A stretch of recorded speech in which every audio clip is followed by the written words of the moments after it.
y esto es media. En no más de eso, porque no me voy a tirar leyendo todo el este. Es como que les pide escribir un artículo, ¿ok? Y se va a llamar el porqué de la viscosidad y su importancia. ¿Por qué de la viscosidad y su importancia? Es decir, ¿por qué existe la viscosidad como propiedad del fluido? ¿Y por qué es importante? Una cosa es viscosidad y otra cosa es densidad. Ok. Si me permiten, voy a compartir pantalla y está compartiendo. Está compartiendo, ¿verdad?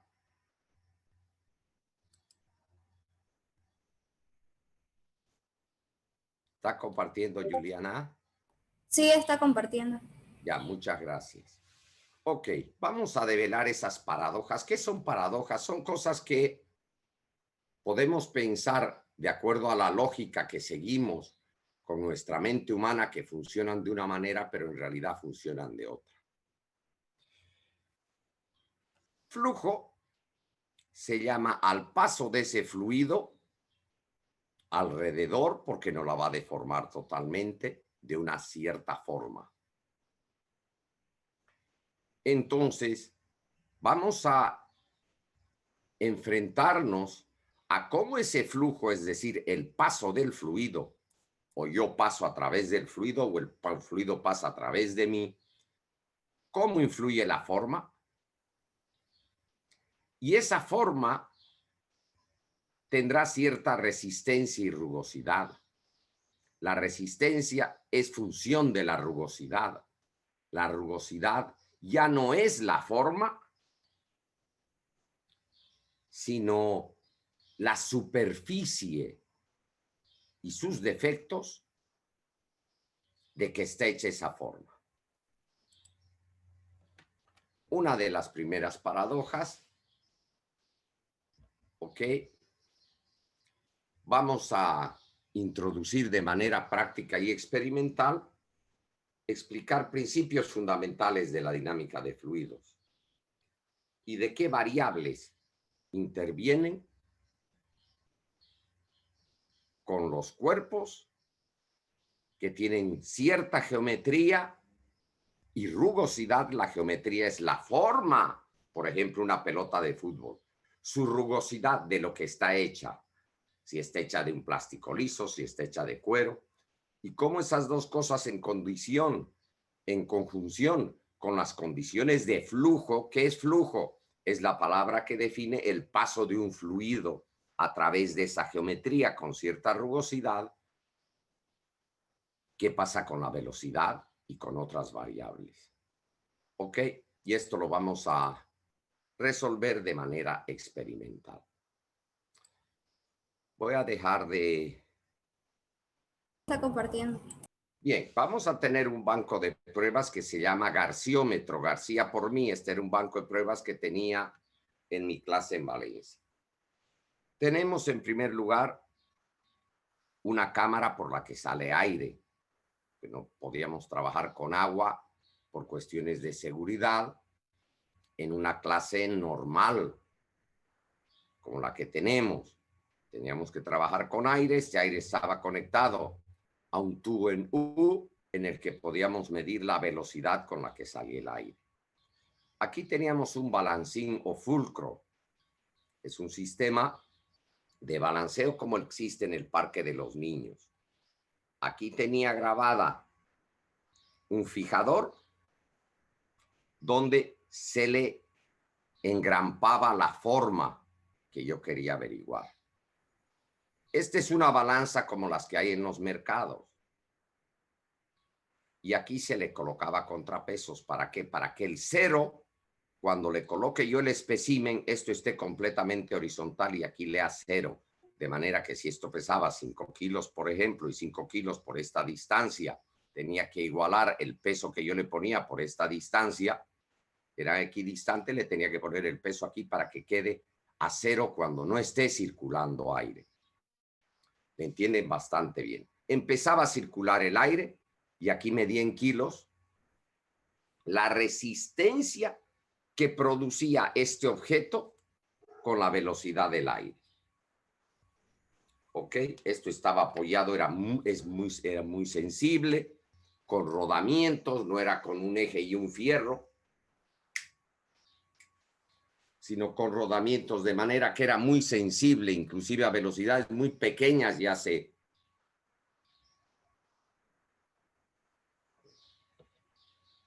oscilaba para averiguar cómo la forma geométrica y la rugosidad de este espécimen era afectado por el paso del fluido a cierta velocidad. ¿Ok? Bien. Voy a dejar de cuerpo, generalmente de forma circular, de forma esférica. ¿Cómo va a variar la resistencia en relación a la velocidad del flujo que pasa, a través del mismo? Es decir, a más velocidad de flujo será menor la resistencia. Aquellos que han ido en una moto o que se han parado y el viento con cierta velocidad ha pasado alrededor de ellos, ¿qué pasará si aumenta la velocidad del flujo? ¿Voy a sentir yo menos resistencia o más resistencia y cómo va a variar?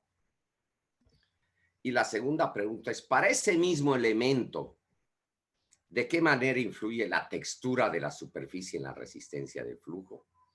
Por ejemplo, imagínense que yo coloco una pelota de billar, una bola de billar, que prácticamente la textura de su resistencia es súper lisa, y coloco una pelota de tenis que ustedes saben que es peluda, o una bola de golf del mismo diámetro que ustedes saben que tiene, como granitos, tiene protuberancias alrededor. ¿Por qué tendrá esas protuberancias? ¿Por qué la pelota de golf tendrá pelitos cuando esos pelitos pueden darle mayor resistencia? Son iguales geométricamente y del mismo peso, pero le vamos a poner una leve rugosidad en la superficie que se expone al flujo. Quisiera en estas dos cosas escuchar durante unos resistencia, pero conforme va aumentando la velocidad, algo va a pasar. Tanto en la interacción con tu forma, si vas en una moto, o si estás parado y viene un viento fuerte. Por ejemplo, a mí yo me pongo de perfil y pasa de largo, porque soy flaco. Si me pongo de frente me tumba.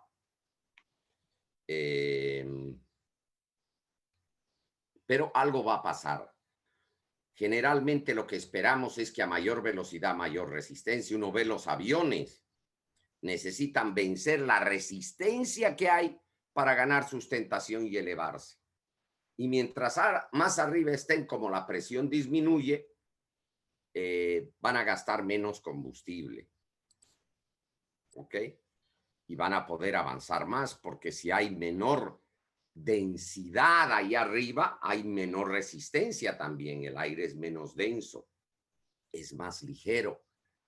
Las pelotas en La Paz de fútbol, por ejemplo, van más rápido de la que van en Santa Cruz, porque la densidad disminuye con la altura, la presión disminuye con la altura. Como vamos a ver, la temperatura disminuye con la altura. Pero el cuerpo humano también está afectado por la altura. Al disminuir la presión, se va a subir tu presión. No vas a poder correr, vas a tener menos resistencia a desplazarte, pero asimismo vas a tener menos resistencia física para aguantar durante mucho tiempo ese esfuerzo, porque se te va a subir la presión. Tu corazón tiene que bombear el doble de lo que bombarea aquí, y tus pulmones el doble, dependiendo. Por eso uno tiende a respirar más rápido. ¿Por qué? Porque tiene que suplir los pulmones a un ritmo mayor de oxígeno que si no estuviera cansado. ¿Ok? Por eso cuando nos cansamos empezamos... Porque tenemos que suplir a nuestros pulmones de cierta cantidad de oxígeno porque si no nos ahogamos. Nos hemos cansado, hemos hecho trabajo interno, hemos despedido calor, nos hemos cansado y tenemos que respirar más rápido.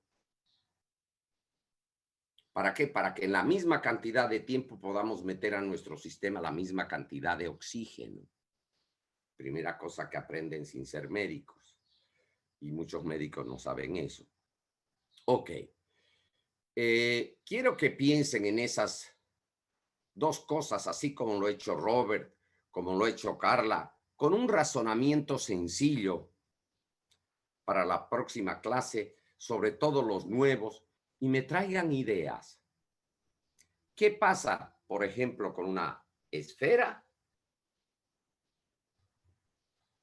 o con mi trompo? Si lo coloco en esa cámara, aquí miren, hay rugosidad. ¿Qué pasa si esto es liso? ¿Y qué pasa si esto es rugoso? Esto tiene cierta forma aerodinámica, va a tener si el flujo fluye de esta manera. A lo que se refería Robert es que cuando un cuerpo fluye a través de un fluido, en esta parte de atrás se forman remolinos. Y esos remolinos tienden, de alguna manera, a generar mayor presión ahí que aquí. Entonces dan un empuje adicional. Eso lo vamos a ver después. Lo vamos a percibir después. ¿Ok? Pero en primer lugar, fijémonos en las formas geométricas de la naturaleza. Los peces, la forma que tienen, es siempre para generar menor resistencia a desplazarse en el medio que tienen. Los que tienen peces, fíjense en las ballenas, en los delfines, en los pescados. Pero nos vamos a concentrar en una pelotita esférica, completamente lisa primero, y después le vamos a aumentar rugosidad. Y preguntémonos eso, ¿por qué en una pelota completamente lisa, por qué las pelotas de tenis que se suponen que tienen que ir rápido, tienen pelitos? Los pelitos le van a ofrecer resistencia. ¿Y por qué las pelotas de golf que se suponen que tienen que ir mucho más rápido, en su superficie tienen como granitos? Cuando la intuición natural del hombre y del ser humano sería hagámoslas lisas, porque así no van a tener resistencia. ¿Alguien de ustedes ha hablado con los animales? Yo he hablado con los peces de mi pecera y me dice, pucha, que ustedes son feos. ¿Pero qué querés decir? Le digo a mi pez cero, mira, me dice, yo tengo una forma, el pececito, que está de acuerdo a mi naturaleza. Me ofrece menos resistencia. Ustedes, los seres humanos, mírense su cara chata, nariz, sus ojos, sus hombros. No son hombres hechos para el agua. Éramos hace miles de millones de años anfibios. De ahí descendemos. Entonces tuve que explicarle al pececito de mi pecera que no es que éramos feos, sino que esa es nuestra forma por la función que tenemos en la naturaleza. No éramos hombres o seres humanos de agua. Evolucionamos del agua y salimos a los continentes en forma de anfibios primero porque tuvimos que cambiar nuestro sistema de respiración de ser branquial, después como los sapitos, hasta llegar a absorber solamente oxígeno aéreo. Imagínense, el agua tiene H2O, tiene oxígeno. ¿Por qué, Juliana, si te sumerjo en el agua te ahogas? Porque tu sistema no puede asimilar el oxígeno acuoso, sino el aéreo. Tenés pulmones, no branquias. Entonces le expliqué que nuestra función era diferente. La de ellos era desplazarse por agua Y nosotros éramos más arbóreos como buenos descendientes de los monos. Por eso hacíamos esto. Para poder subir árboles, abrazarnos, defendernos de otros animales de la naturaleza. Gracias a Dios que hay ambientalistas que nos hacen creer que nosotros exterminamos a los dinosaurios. No, señor. Gracias a Dios que nos exterminó un meteorito que cayó en Yucatán. Porque eran ellos o nosotros. ¿Cuánto come un dinosaurio al día? Toneladas. Vos ibas a ofrecerle, Josué, por amor a la naturaleza, al dinosaurio. Comete a mi mamá, a mi papá, querido dinosaurio, para que pueda sobrevivir. Dinosaurio, hijo de puta, morite, porque vos tenés que comer 30, 40 personas cada vez para alimentarte. Así de claro ese es el equilibrio de la naturaleza. Y tuvo que lograrlo un meteorito, no fueron los seres humanos. Se extinguieron porque cayó un meteorito, como eran tan grandes, ese meteorito oscureció la Tierra, tapó la luz, el oxígeno y se exterminaron, porque también su forma de alimentarse y la cantidad de alimentos que necesitan. Otra cosa importante que quiero que piensen, Robert y todos, es cuando me como 1 kilo de arroz, ¿qué cantidad de agua hay detrás de eso? O cuando me como 1 kilo de carne, ¿qué cantidad de agua hay detrás de eso? Muchas veces decimos, mira este kilo de arroz que pesa, que vale 6 pesos, 7 pesos el kilo, no sé. Pero ¿qué cantidad de agua hay para producir ese kilo de arroz? Doctor, disculpe, Sí. en un rato más se va a acabar la sesión. Queda 1 minuto. Casi 2. Ya, gracias querida, no te preocupes. Eso está bajo control. Se acaba la sesión y volvemos a reintentarnos. Pero quiero que piensen en esas cosas. Ya saben, el ensayo, pensar en la resistencia y 3, ¿qué cantidad de agua hay detrás de 1 kilo de carne o de 1 kilo de arroz? Cuando el kilo de arroz lo compras, ¿cuánta agua se ha tenido que invertir para generar ese kilo de arroz? Ok, voy a terminar esta parte de la clase. Me voy a salir de ella con esa percepción de la resistencia del agua, de una propiedad que se llama viscosidad, pero también de la importancia del agua en la alimentación y sobrevivencia del ser humano, sobre todo la calidad del agua. ¿Podemos vivir sin agua? No, sin alimento hasta 5 o 6 días, pero sin agua no. Bueno, ahorita nos volvemos a conectar. Si en un determinado cuerpo fluye un fluido, ¿qué pasa con la velocidad y la resistencia? Esa relación, sobre todo, que quiero que ustedes traten de explicar es, si aquí pongo velocidad y aquí fuerza de resistencia R, variará linealmente hasta el infinito, hará esto, ¿qué pasará?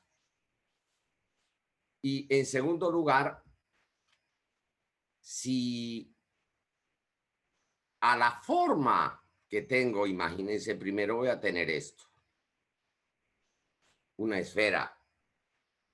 ¿Qué pasa si después esta la vuelvo rugosa?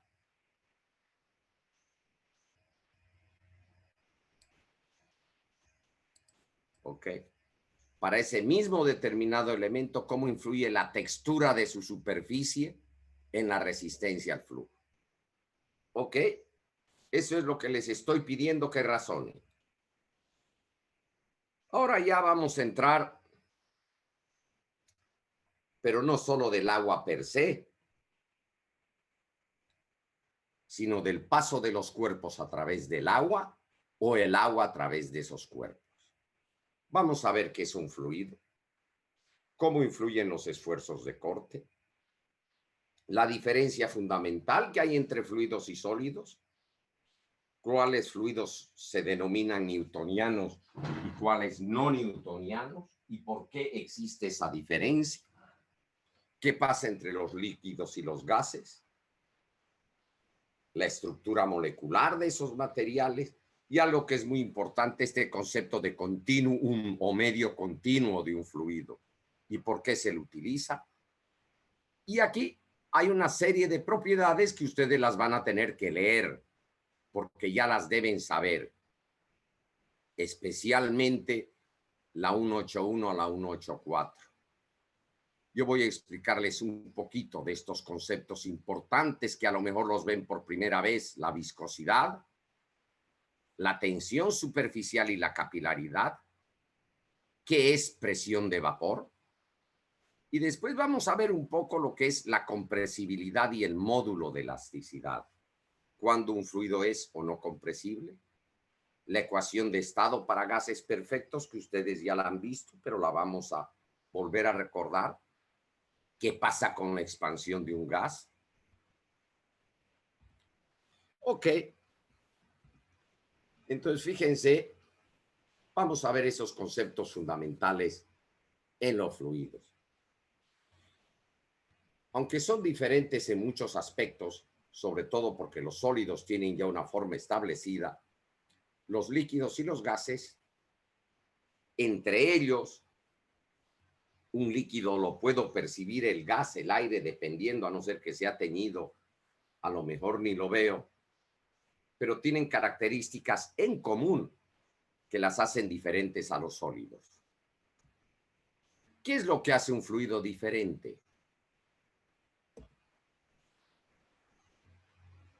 Los fluidos no tienen la habilidad de oponer resistencia a fuerzas que los deforman. Los fluidos siempre se van a deformar ante la acción de fuerzas que de momento le vamos a llamar deformantes porque no sabemos qué características tienen, que es lo que voy a explicar. Ofrecen una resistencia. Es muy difícil deformar un sólido. ¿Ok? Imagínense ustedes un ladrillo. Es muy difícil deformarlo.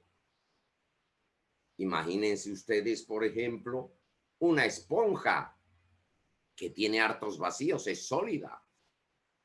Pero imagínense si yo meto la mano dentro de un fluido, me va a ofrecer cierta resistencia, pero se va a deformar, mi mano va a poder pasar a través de ese fluido. Entonces, ¿qué es un fluido? Un fluido es una sustancia que se deforma continuamente bajo la acción. ¿De qué tipo de fuerzas? Fuerzas de corte, o sea, fuerzas que actúan sobre la superficie, no perpendiculares a ella, porque son fuerzas de presión, por muy pequeñas que sean. O sea, son fuerzas que actúan sobre la superficie. Como estas, si yo tengo inicialmente este cuerpo de fluido, el ABCD, y le ejerzo una fuerza de corte sobre la cara BC, va a haber una igual y opuesta sobre la AD, pero se va a deformar a esta nueva posición A, B', C', D'. Se va a deformar y a una cierta distancia X de la cara D, proporcionalmente, se va a deformar. ¿Y qué? ¿Cómo se va a deformar? Un ángulo phi. Ese ángulo phi va a ser el mismo aquí que aquí. Aquí hay un pequeño desfase. Y les voy a mostrar una película para que ustedes vean que esta deformación se da de esa manera. Si el fluido está en reposo, es decir, lo que no se mueve, no pueden existir fuerzas deformantes, que son fuerzas de corte que actúen. Y por lo tanto, todas las fuerzas que hay en el fluido, en vez de ser de corte, van a ser perpendiculares a estas caras. Si ese fluido está en equilibrio, va a tener fuerzas de presión que la mantengan en equilibrio. Vamos a ver qué pasa con la deformación de este elemento E inicialmente en esta posición y finalmente en esta posición que ha viajado una distancia X, ¿ok? Y que se ubica a una distancia ahí en dirección horizontal, en dirección vertical, por ejemplo, del punto D. ¿cuánto va a valer la tangente de ese ángulo? ¿Y con qué rapidez variará eso? Va a ser tangente de phi entre el tiempo. Entonces, este esfuerzo de corte, lo que digo es que va a ser proporcional a la velocidad en esta dirección entre i. ¿Y por qué la velocidad? Porque es la rapidez con la que cambia de posición E, la rapidez con que viaja esa distancia X, la rapidez con que recorre este ángulo teta, phi, perdón. Entonces, este esfuerzo de corte va a ser proporcional a la tangente de phi, porque al final la tangente y el seno, cuando los ángulos son pequeños, son iguales al ángulo, que va a ser X sobre Y, dividido entre el tiempo. Esa va a ser la rapidez con la que este punto se ha movido esta distancia X. Si yo efectúo operaciones, voy a ver que la rapidez de cambio, aquí entra el tiempo, que esa rapidez de cambio es una constante, X sobre Y entre T, X sobre T es la velocidad en la dirección del movimiento, que la vamos a llamar U, a la distancia Y. Ese es el esfuerzo de corte. Esta es la rapidez con la que se ha deformado. ¿Por qué? Porque es la velocidad. Ha recorrido esta distancia X en un determinado tiempo, que va a ser esa velocidad, e Y. Es la rapidez con la que ha cambiado este ángulo, por eso sería tangente de phi entre el tiempo. La tangente de phi es X sobre Y entre el tiempo. X sobre el tiempo, multiplicando extremos con extremos y medios con extremos, me va a dar la velocidad en la dirección del movimiento. Y esto. ¿Y en qué unidades va a estar esto? Metro sobre segundo entre metro. Va a estar en unidades de radianes sobre segundo. Radianes ha recorrido tantos radianes en tantos segundos. Es lo rápido que se ha deformado. Y esto nos viene, esta constante de aquí, a definir algo que lo vamos a llamar viscosidad. Pero antes de eso, fíjense, en un sólido, este phi va a ser una cantidad física, una cantidad fija. Para un cierto esfuerzo de corte, el sólido lo va a resistir permanentemente hasta que se deforme, y una vez que se deforma, no vuelve a su posición inicial. Mientras que en un fluido, esa deformación por corte phi, porque es lo que se va deformando, va a seguir incrementándose con el tiempo y el fluido va a moverse. En el sólido no depende del tiempo. Una vez que ejerzo yo el esfuerzo de corte y se jode el invento, se jode y sigue jodido. En cambio, en el fluido se va a seguir deformando. Fíjense ustedes cuando viene un camión y pone brea para almacenarla en una carretera. Esa brea va a tardar en deformarse, a lo mejor va a quedar como un conito durante toda la noche y al día siguiente voy a llegar y la voy a ver esparcida. Sin embargo, si coloco uno que tiene una fluidez más grande, como la leche, y derramo un vaso de leche, un vaso de cerveza, inmediatamente se esparce en el piso. Si echo barro, el barro va a ser menos deformante, es más viscoso, tiene más resistencia a la deformación. A lo mejor ese barro o esa mezcla de cemento va a quedar ahí en el tiempo, un tiempito, y poco a poco se va a ir aplanando. Y a esto le llamo coeficiente de viscosidad. Entonces, ¿qué unidades va a tener ese coeficiente de velocidad? Si es un esfuerzo de corte, van a ser newtons por metro. Pero aquí, como esta es la rapidez de deformación, son radianes por segundo, van a ser newtons segundo por metro cuadrado. Porque esos segundos se van a ir con los de aquí y me van a quedar newtons por metro cuadrado. O sea que ese coeficiente de viscosidad incluye el tiempo. en un fluido es el tiempo, es cuán rápido se ha deformado. En cambio, en el sólido la rapidez no interesa, sino la fuerza. Esta se llama la viscosidad dinámica y estas son sus unidades. Siempre las unidades las voy a poner entre corchete en unidades del sistema internacional. Entonces, ¿qué es la viscosidad? Esa es la ley de viscosidad de Newton. ¿Cómo influye? ¿Cómo fluye el fluido? Aquí vamos a suponer que tengo una superficie fija y que aquí tengo varias capas de fluido influidas por un esfuerzo de corte. La velocidad apegada a la parte inmóvil va a ser cero y es cero y va a ir incrementándose. Entonces, de esta capa a la siguiente hay un incremento de velocidad. Ese incremento de velocidad en ese pequeño delta I es la rapidez de deformación. ¿Ok? El flujo que recorre un contorno sólido, como les decía, se adhiere al mismo.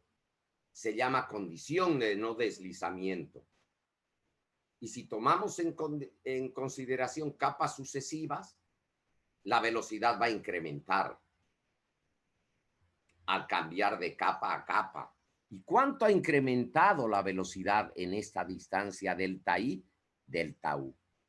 Ese delta U entre delta I va a ser la rapidez de deformación. Mierda, recién entrando. ¿Ok?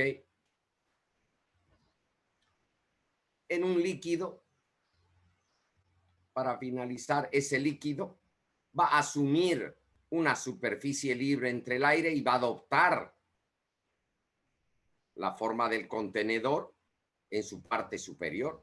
¿Por qué? Porque el líquido es más denso que el aire.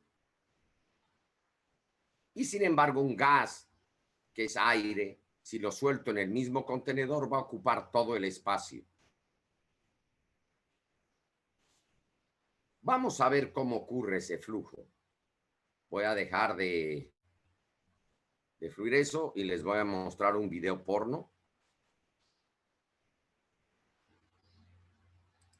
Anilina, agarro una jeringa, le pongo anilina negra para que se vea la diferencia.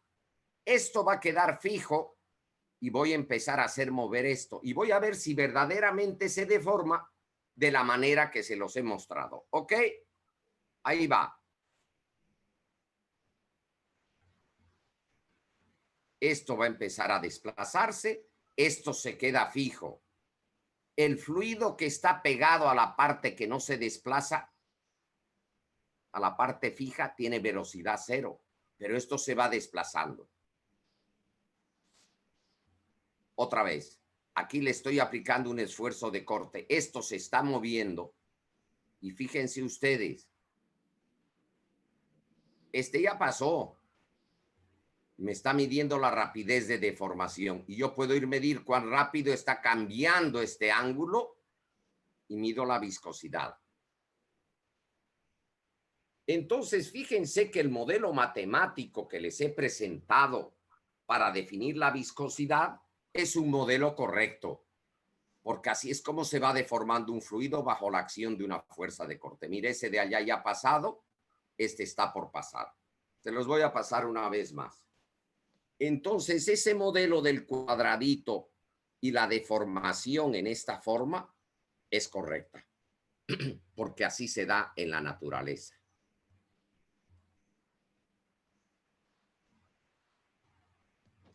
¿Ok?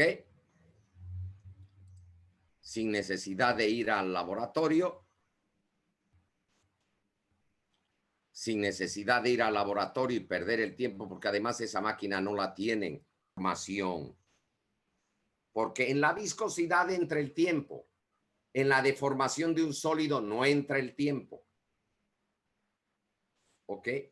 Ese esfuerzo de corte, esta es la rapidez de deformación, porque van a ser radianes por segundo, es la rapidez con que este ángulo se ha deformado, phi sobre tiempo. y ese phi va a ser igual a la tangente o al seno. Y utilizamos nosotros la tangente porque ha viajado X a una distancia Y en un tiempo T. ¿Ok? Y a esto le llamamos coeficiente de viscosidad. Tenemos esa viscosidad dinámica y si tenemos un fluido, vemos que la velocidad va incrementando. Este incremento de velocidad, esta capa que me lleva a una velocidad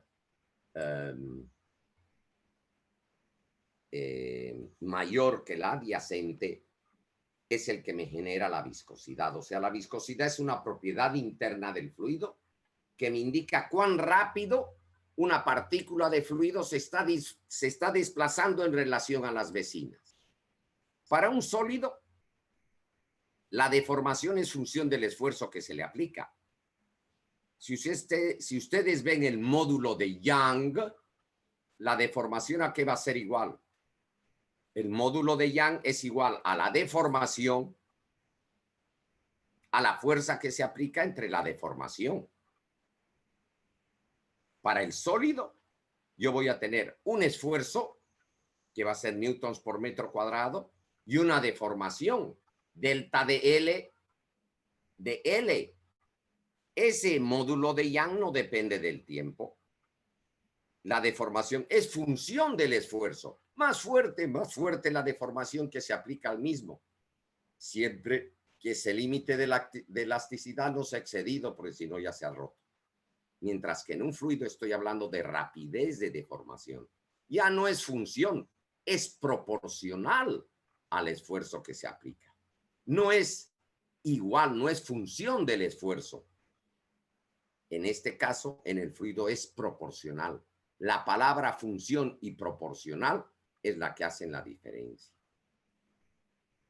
La deformación en un sólido es independiente del tiempo. El módulo de Young no depende del tiempo. Y ustedes sí hay que tener cuidado con los módulos que tienen las mismas unidades que los esfuerzos. Tienen unidades de newtons por metro cuadrado, durante el cual se aplica la fuerza. ¿Qué pasa con un fluido? Si depende del tiempo y va a continuar fluyendo, es decir, moviéndose, mientras la fuerza continúe aplicándosele, y no va a recuperar nunca su fuerza inicial cuando la fuerza deje de ejercerse. Sin embargo, en el sólido, dejo de ejercer la fuerza dentro del límite de elasticidad y va a volver a su posición original. No va a tener una deformación permanente. El cambio del fluido se deforma permanentemente bajo la acción de una fuerza de corte. Aquí vemos lo que es un fluido newtoniano y la rapidez de deformación y el esfuerzo de corte. Cuando el esfuerzo de corte es proporcional a la rapidez de deformación, se dice que el fluido es newtoniano. Se dice que es dilatante cuando la deformación es mayor a la fuerza de corte, como la leche. Y un pseudoplástico cuando la deformación es menor a la fuerza de corte. Ese es un pseudoplástico. Cuesta mucho deformarse en un pseudoplástico. En un dilatante, ¡blup!, se toca y ¡blup!, se deforma. Y los plásticos, un plástico perfecto de Bingham, necesita un esfuerzo de corte inicial para que se inicie la deformación. Y una vez que inicie, que se ha vencido ese esfuerzo de corte inicial, ese plástico continúa deformándose porque su comportamiento es plástico.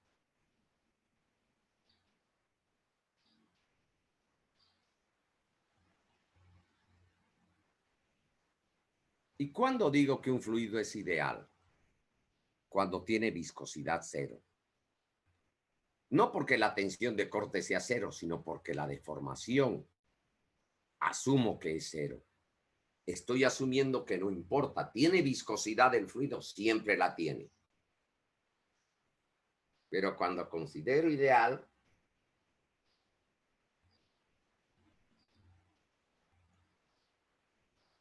lo que veo y lo que asumo es que el fluido no se deforma bajo la acción de fuerzas de corte.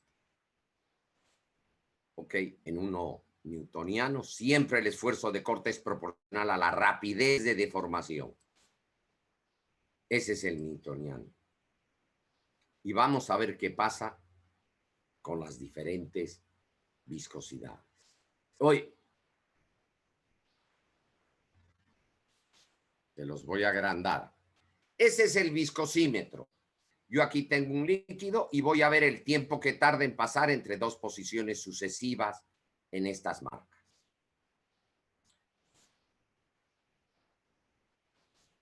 Fíjense, voy a medir el tiempo que tarda en pasar entre estas posiciones y mediré la viscosidad para ese fluido. Aquí voy a colocar en el siguiente ejemplo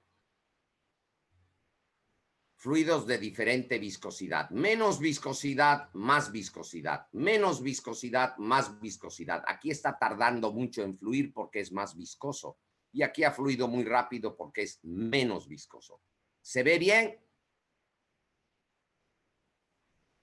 Sí. ¿Se ve bien? Sí. Ya, ok, Sí, José, doctor. gracias. Se los vuelvo a poner. Ahí está el viscosímetro.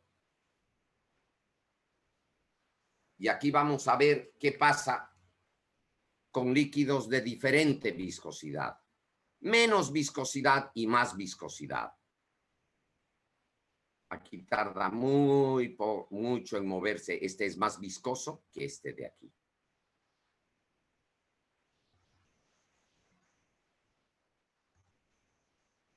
Por si acaso, estos videos son de mi autoría. Los saqué en la Universidad de Valencia en esa época en video y me los han pasado a MP3, a VLC, a lo que sea.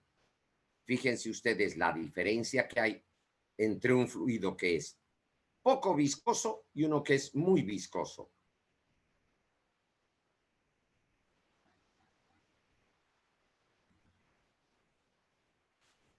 Una práctica de esta en el laboratorio le llevará un par de horas, pero aquí en 30 segundos les ilustro todo y no tienen que ir a ensuciarse. Además que este aparato no existe en el laboratorio.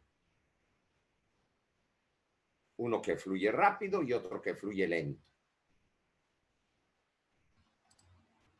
Entonces, como ustedes han podido apreciar, hemos visto esa propiedad que es viscosidad y vemos que hay una velocidad relativa entre capa a capa.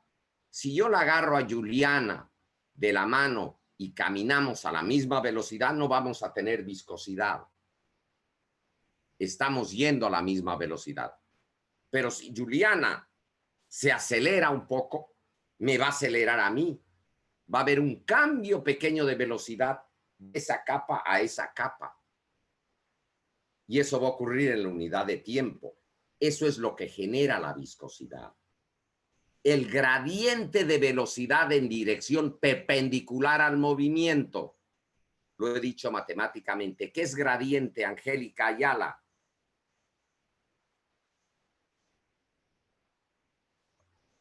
Ayrton Chávez. Angélica menos un punto. Ayrton, ¿qué es un gradiente? Punto en contra, Ayrton. Erlan Plaza, ¿qué es un gradiente? Anda anotándolos, Juliana. Angélica Ayala menos 1. Ayrton Chávez menos 1. El otro que se ha escapado, Erlan Plaza menos 1, que no ha respondido. Leopold Holster, que es un gradiente.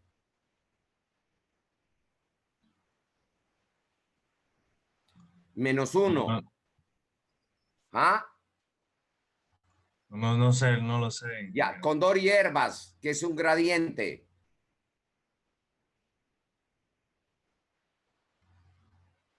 Menos 1. Después se quejan que se aplazan y no saben lo que es un gradiente. Yo iba y mataba al profesor de cálculo, lo asesinaba.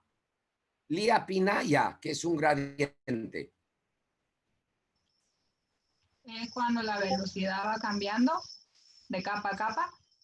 Ya, pero es la variación de una variable en una dirección. Si esto te pregunto en el examen y no lo respondí, va a decir, lo respondí, me aplazó el cojudo. No, no lo respondiste. Vayan y asesinen a su profesor de cálculo. Tienen que asesinarlo. Cortarle el coto. Es una vergüenza que no sepan lo que es un gradiente. Es la variación de una variable en una dirección. Si la variable velocidad está variando en la dirección perpendicular, ¿qué quiere decir? Que de este punto a este punto hay una variación en esta dirección, aunque el fluido se mueva en esta. Cuando hay variación, cuando hay gradiente, ¿qué quiere decir? Variación. El gradiente de presión en la vertical, ¿qué quiere decir? Que la presión está variando desde el nivel del mar hasta arriba. Va disminuyendo. Es negativo. No quiere decir que sea negativo, sino que disminuye. Hay que tener cuidado con los signos y lo que significan matemáticamente. Entonces, Juliana anotó a los negativos. Sí, doctor, los anoté. Qué bueno. ¿Y vos también, Valesca? Sí, Ya, para que coincidan. Entonces, fíjense que es muy importante ese concepto. Los otros no canten victoria, que siempre les voy a preguntar a alguien. Doctor, una pregunta. ¿Sí? Usted, ¿Qué quiere decir? ¿Cuán rápido yo me puedo desplazar en relación a las partículas de fluido que están a mi alrededor? Si me incomodan mucho, estoy en un medio muy viscoso. Si me incomodan poco, estoy en un medio poco viscoso.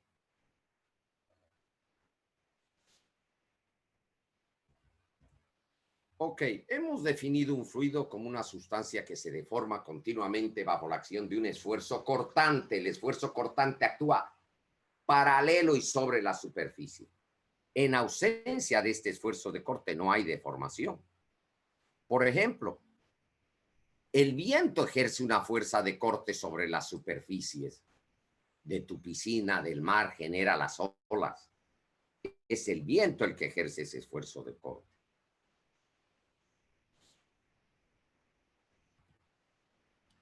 Los fluidos se pueden clasificar en forma general según la relación que existe entre el esfuerzo cortante y cuán rápido se deforman, o sea, entra en cuenta el tiempo en la rapidez. Aquellos fluidos donde el esfuerzo de corte es directamente proporcional a cuán rápido se deforman se llaman newtonianos, los otros no. La mayor parte de los fluidos comunes como el agua, el aire, la gasolina, son newtonianos.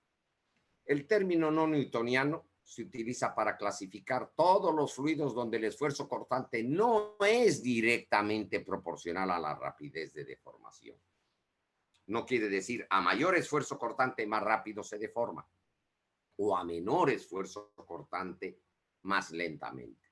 Los no newtonianos no siguen esa filosofía, si ustedes quieren. Ya hemos visto el ejemplo en la estructura molecular de los materiales, en los sólidos, las moléculas sabemos que están empaquetadas de una forma más densa, una más apegada a otra. Si yo me quiero deformar, la vecina no me va a dejar. Y su movimiento es leve. Cada molécula está restringida por sus vecinas. En los líquidos la estructura es más suelta. Las moléculas individuales tienen más libertad para moverse, una relativa a la otra. Y aunque de alguna manera están restringidas por las vecinas que las rodean, puede desprenderse de estas restricciones, cambiando la estructura y la forma. En cambio, los gases no tienen estructura formal. Los espacios entre las moléculas son grandes. Hay choques entre ellas, se mueven por donde les da la gana. ¿Ok? Y pueden moverse libremente. Si nos vamos al concepto de lo que es fuerza de atracción y repulsión y hay una cierta separación entre las moléculas, conforme yo me voy acercando, ¿ok? Va a haber un punto en que va a empezar a actuar una fuerza de repulsión. Las moléculas se van a repeler entre ellas ¿Ok? Esta de aquí muestra la resultante. Esta de aquí muestra fuerza, la de atracción y la de repulsión. ¿Ok?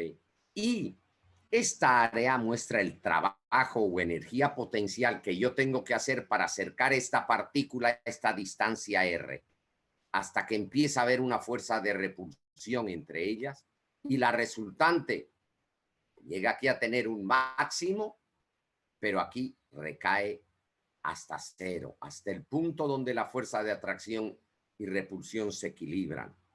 En ese punto, la energía potencial va a alcanzar un máximo o un mínimo. ¿Ok?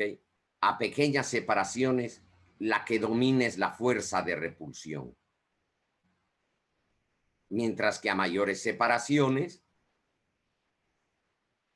esta se convierte en una fuerza de atracción, en una fuerza atractiva, pero estas fuerzas repulsivas ya no actúan. Esto pasa en los planetas, en todas las partículas. Vamos a ver por qué los fluidos son bellos. Esa es la fuerza atractiva y esa es la repulsiva. Fíjense ustedes, esta es la energía cinética de movimiento, por definición, un medio de la masa por la velocidad al cuadrado. Cuando esa velocidad o energía cinética es mayor que la energía potencial, ¿de qué estoy hablando? Estoy hablando de un gas. Se puede mover como le da la gana y hay infinitos choques entre las partículas inclusive. Cuando la energía cinética es menor que la potencial, las fuerzas de atracción dominan. Estoy hablando del estado sólido. ¿Y qué pasa cuando éstas se igualan? Es el estado de perfección. Estoy hablando del estado líquido. El estado líquido es en el que estas fuerzas de movimiento y las potenciales están en equilibrio. Así se definen matemáticamente. Aquí no hay igualdad en el gas, porque el gas se mueve como loco y ahí va a ocupar el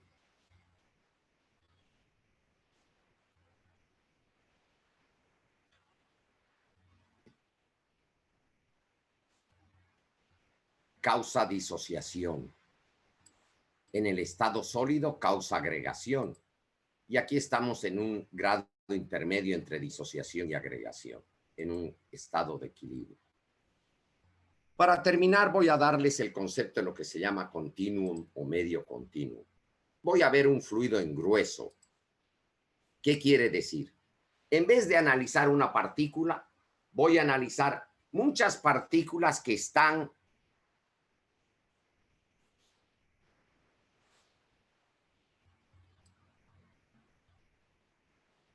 aquí. Ustedes creen, voy a hallar ese elemento de fluido que va a estar formado por esas partículas que están pintadas ahí.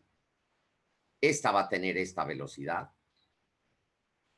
Esta va a tener esta velocidad. Esta va a tener esta velocidad. Esta va a tener esta velocidad. Y esta va a tener esta velocidad. ¿Ok? Esta es la partícula ahí. ¿Qué pasa con la velocidad I?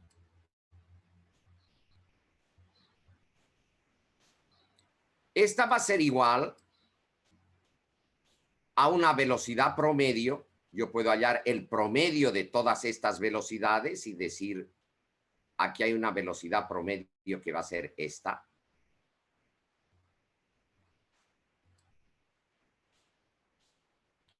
Más variaciones omega sub I. Esta es la promedio, de manera que la velocidad aquí va a ser esta promedio más una pequeña variación. La velocidad de la partícula 1, esta de aquí, va a ser igual a la promedio más una variación. Si yo quiero hallar la velocidad promedio de todas estas velocidades, ¿qué voy a hacer? Sumar todas las velocidades y dividirla entre el número de partículas. prácticamente, ¿qué va a pasar con todas estas de aquí, con todas las fluctuaciones divididas entre el número de partículas? Esto de aquí va a ser cero, por definición de promedio. Y la suma de todas las velocidades divididas entre n va a ser el promedio. Es por eso que cuando aplico el concepto de medio continuo, puedo agarrar una colección de partículas o un bloque de fluido y ponerle propiedades promedio, de velocidad, de presión, etcétera, etcétera, etcétera. Entonces, si yo trato una colección de partículas y veo que las velocidades individuales es el promedio más una fluctuación, el momento en que hallo el promedio de todas las partículas, por definición de promedio, las fluctuaciones van a ser cero, porque si no, no tuviera un promedio. El promedio es lo que está por encima y por debajo, justo en el equilibrio. Entonces, si hay partículas por encima y partículas por debajo, su suma va a ser cero, por definición de promedio. Y si sumo el valor de todas las partículas y lo divido entre n, aquí también voy a sumar todas las promedio y las voy a dividir entre n. ¿Y esto a qué va a ser igual? Esto de aquí me va a ser igual al promedio. Porque aquí voy a tener 5 veces el promedio entre 5 o 10.000 partículas veces el promedio entre 10.000 partículas me va a dar el promedio. Y de aquí en adelante, todo lo que es densidad de cuerpos, que ustedes ya lo saben, todos esos conceptos, les voy a pedir que los estudien. Este primer tema que es fundamental, yo creo hasta este fin de semana lo hemos terminado y son como unas 40 páginas del libro. Y ya les he dicho, no pirateen el libro porque va a ir a por ustedes, no yo. Y ya me van a contar la historia de su vida. Mire, yo me lo vendieron, me mamaron. Saben que cometen un delito, entonces van a ser delincuentes. ¿Cómo se llama, Pablo, el que comete un delito? Delincuente, ingeniero, delincuente, doctor. Entonces dejen de piratear el libro.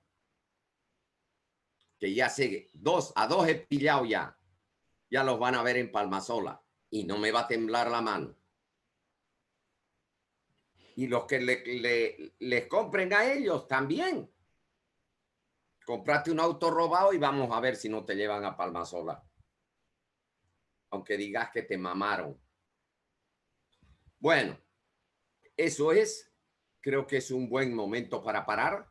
Tienen harto material, harto.